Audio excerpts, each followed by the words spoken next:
You're listening to localwebradio.fm. Community-minded, locally focused.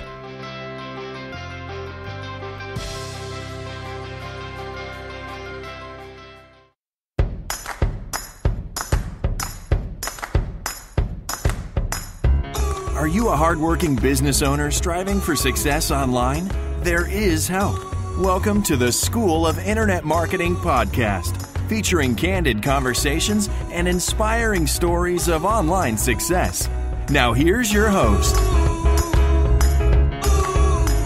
Hello, this is Nick Jaworski, and I am your host. And today I will be continuing my conversation with James Martell, founder of the School of Internet Marketing and VP of Product Development for Jam Media.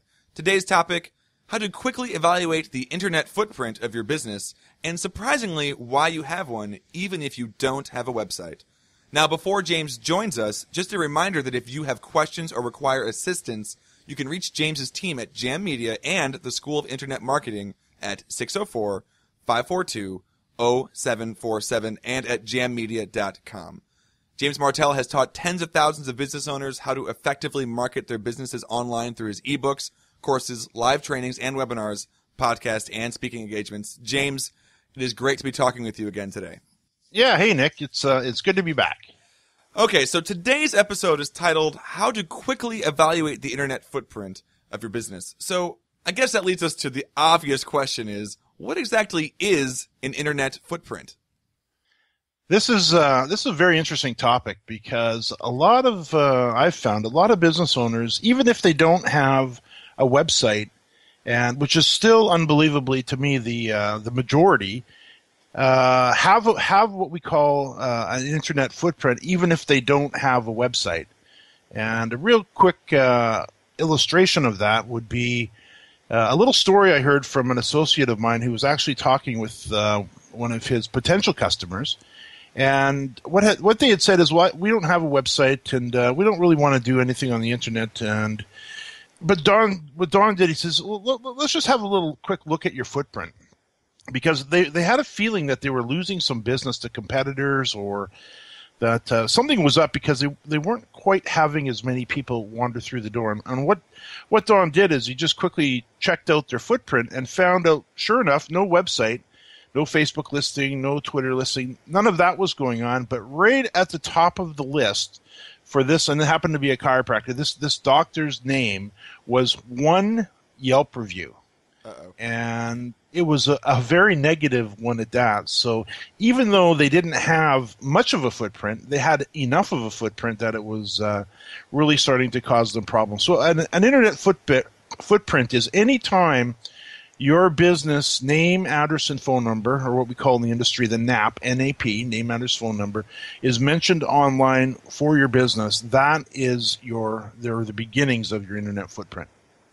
Okay, so then how does a business owner quickly evaluate the footprint? I mean, obviously this is important. So you do a Google search. What else can you do? And that's exactly what you do. You head over to Google, and I would recommend to any business owner listening, do this.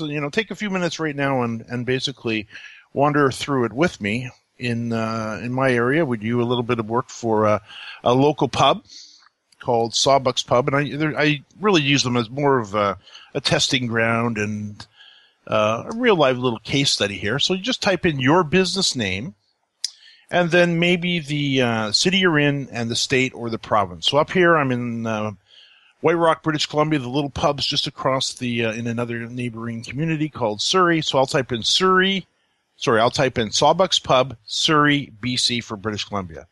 And I'll hit enter. And now what will happen, everywhere Sawbuck's Pub is listed in Google by their name, they'll pop up on the list. Mm-hmm. And if I have a quick little look here, I can see that all of page 1 will find top of the list, there's their website. Right below that, there's a listing in Urban Spoon, which is a restaurant-style directory. Then there's Yelp. Then they're listed in Foursquare. So this is their footprint. This is all of the mentions online of their actual business. Below that is Yellow Pages, and then Dine Here, which is another directory. Then there's a YouTube listing. And if you take some time to go through these pages and you begin to open them up, you can start to see what your potential customers and existing customers are seeing about your existing business. So if you start to see that you have a single negative Yelp review, that should set off a few alarm bells, because that's what your customers are seeing. And we're all in this era these days where we look to the internet for reviews about businesses to find out where we're going to eat, where we're going to shop, where we're going to go out to different venues. So the internet is here. Of course, this is all displayed on smartphones and tablets as well. So having a quick look at the Sawbucks listings here, we've got you can see a number of reviews, 8 Google reviews. They've got 3.5 out of 5, so there could be some work done there. They've got 107 votes in Urban Spoon at 88% thumbs up. They've got only 2 Yelp reviews, and one of them actually is mine that I did for them. Another one is somebody who didn't have a good experience. So they've got a Yelp rating of 3. They're listed in Foursquare and so on. So you can really take a good, quick look at where your business is in the eyes of your prospects and your existing customers, just simply by doing this, by taking some time, entering your business name and the area, and a wealth of information is presented to you instantly. Now, of course, this leads me to just sort of ask about your competition. I'm sure that Sawbucks has other pubs in the area. What would be the value of checking out your competition's footprint? Well, this is a good question. This is a very good question, because in this particular case, you could actually take a real quick peek and see exactly what your competitors are up to. And who doesn't want to know what their competitors are up to? We all do. Right. So you literally take their business name and drop in the city and the state or province, and then you can see exactly what they're up to. So let's actually do that. So there's a brand new pub literally opened right across the street called Brown's Social House. They're about maybe 2 months old, and they're a little bit worried about Brown's because they are brand new. So let's have a little peek here. And we can see top of the list, they have 0 Google reviews. They've got 1 Google review so far. They're listed in the yellow pages with no reviews. They're in Open Table. They've got an 83% rating from Urban Spoon with 126 votes.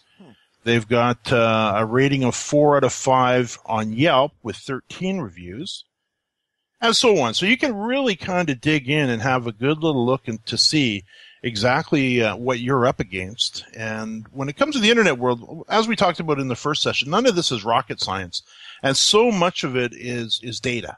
So just being able to go see what your competitors are seeing, what your customers are seeing when they're looking to your competitors as well, it can give you the opportunity to get out ahead of everyone.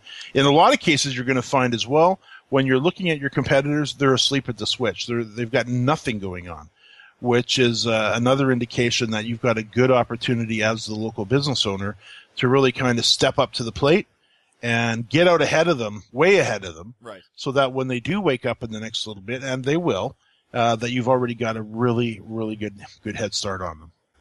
Okay, well, great. I can see that we're up against a break, so we'll be right back with James Martell to talk about how you can quickly evaluate the internet footprint of your business. So don't go anywhere. We'll be right back. Shopping for the lowest mortgage rate? Looking to refinance? Catch Jared Dreyer in the Mortgage Lab on localwebradio.fm.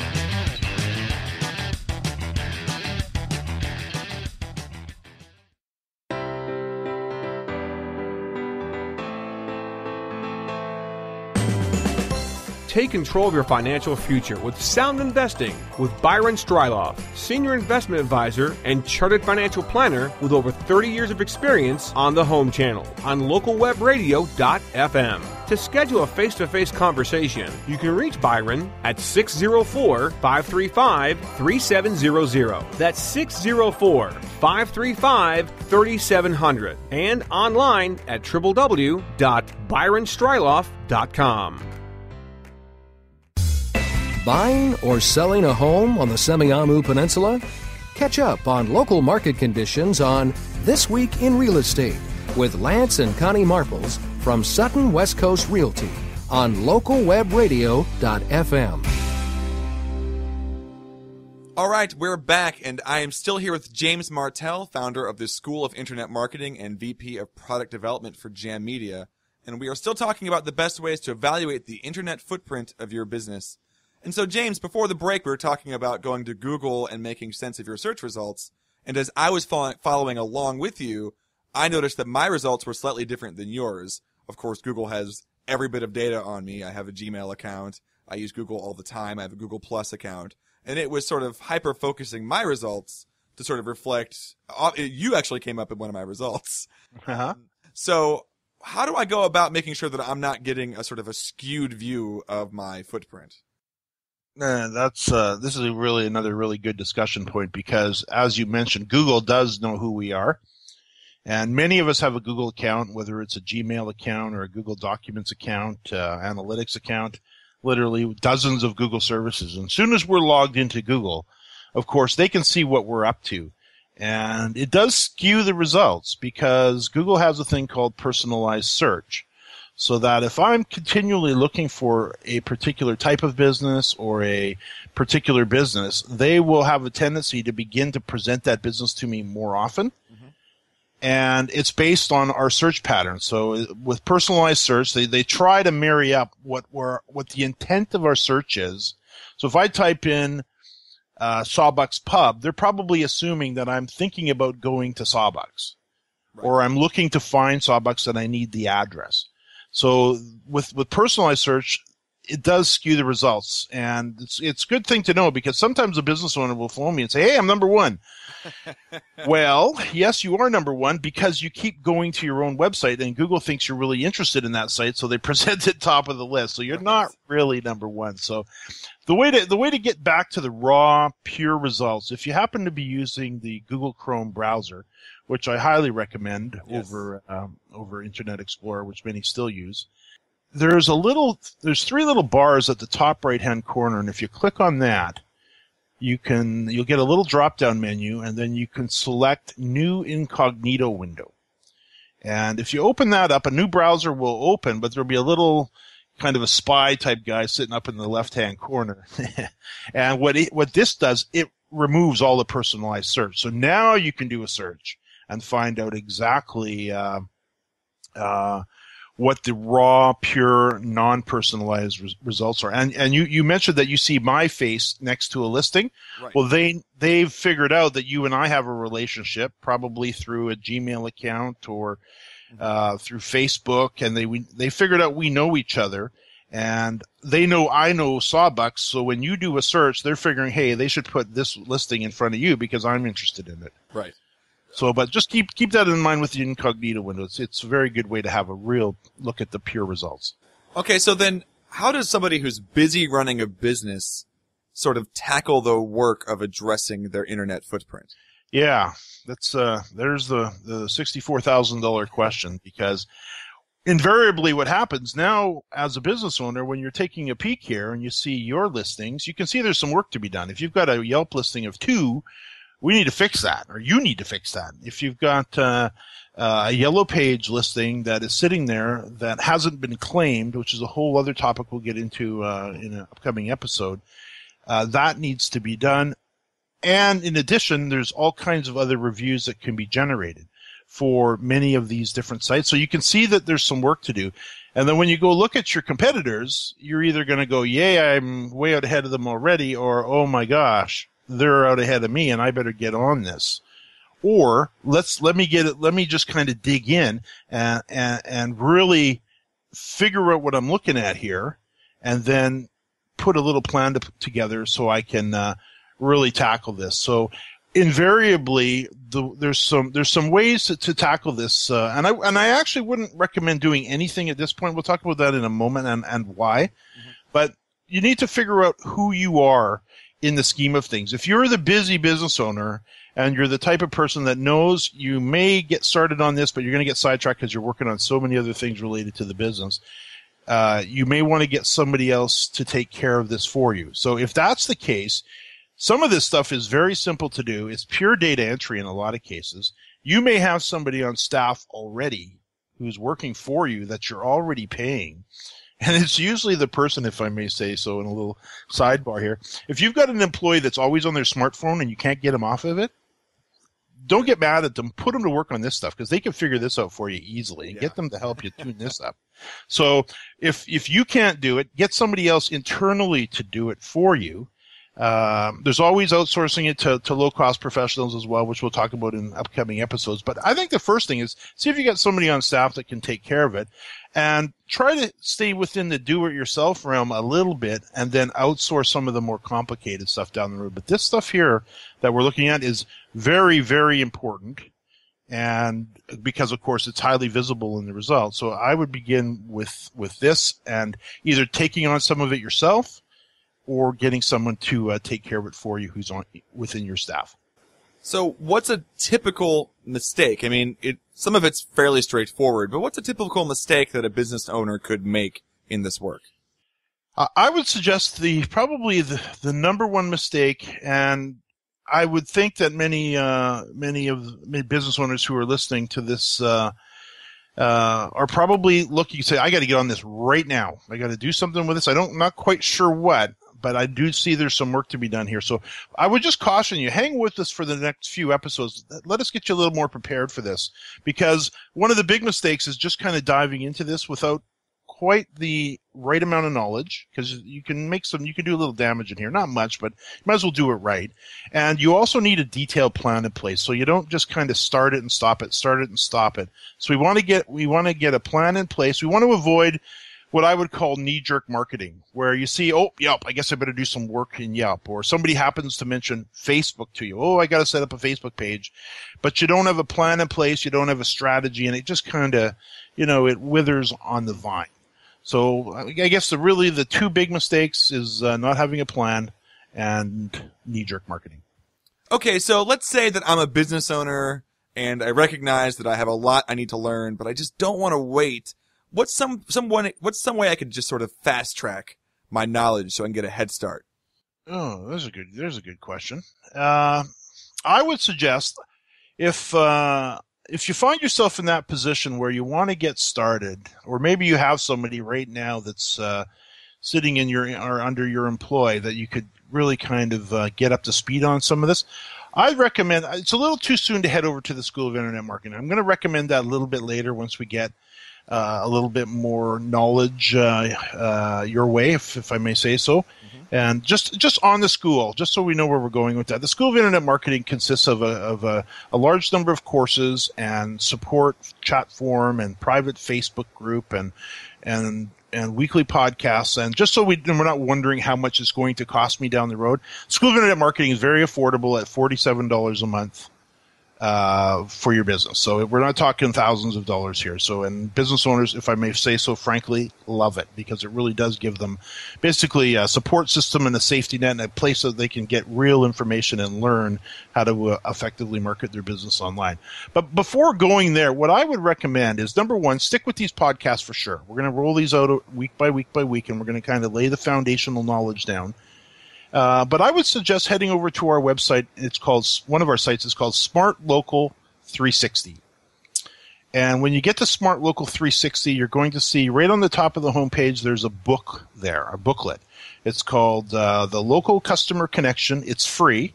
And as it says, no cost, no obligation, just 100% pure internet marketing training information for you. Discover 10 powerful ways to get more local prospects, customers, and sales. I'd actually recommend you get your free copy of that and just kind of dig into it. It's under 50 pages. It's big print, lots of photos and images, and it'll just kind of list out the 10 things we're going to be talking about over the coming weeks as far as ways that you can drive more business through the doors locally. So that's smartlocal360.com. All right, that's great, and I can see that we are out of time. Just a quick reminder that if you have questions or require assistance, you can reach James's team at Jam Media and the School of Internet Marketing at 604-542-0747 and at jammedia.com. James, until next time, thanks so much. Nick, thanks for having me.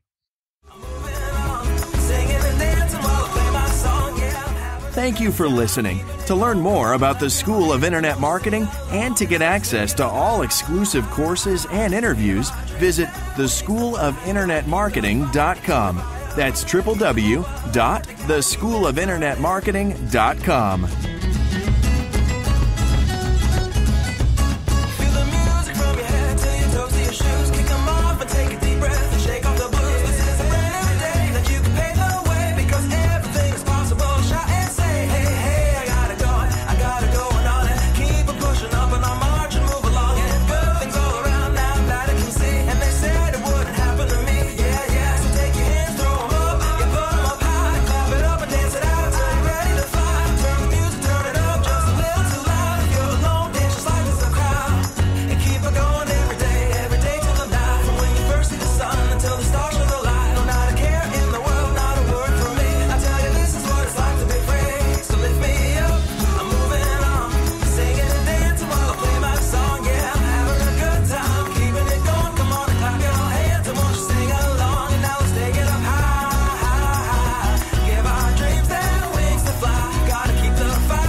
Local stories, local voices. We're localwebradio.fm.